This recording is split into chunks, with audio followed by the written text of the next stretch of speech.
বিরাট কোহলির সময়ের ঘড়িটা যেন চলছে উল্টো পথে। মাঠে তার সঙ্গী হয়েছে কেবলই নিজের ছায়া।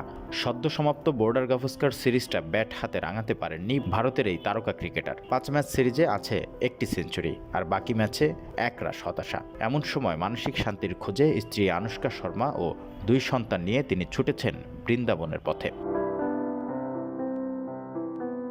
ভারতের উত্তরপ্রদেশের মাথুরা জেলার হিন্দু ধর্মীয় একটি তীর্থস্থান হল বৃন্দাবন। সেখানে কোহলি গিয়েছেন মূলত শ্রী প্রেমানন্দ গোবিন্দ শরণ জি মহারাজের আশ্রমে। সেই ভিডিও ভাইরাল হয়েছে সামাজিক যোগাযোগ মাধ্যমে, যেখানে দেখা যায় প্রেমানন্দ মহারাজকে বেশ কিছু প্রশ্ন করেন বিরাট ও আনুশকা।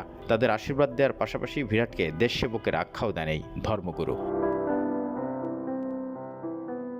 প্রেমানন্দ মহারাজ বলেন, বিরাট পুরো ভারতকে আনন্দ দেয়। যদি সে বিজয়ী হয়, গোটা ভারত উৎসব পালন করে। ওর সঙ্গে জুড়ে আছে পুরো দেশ।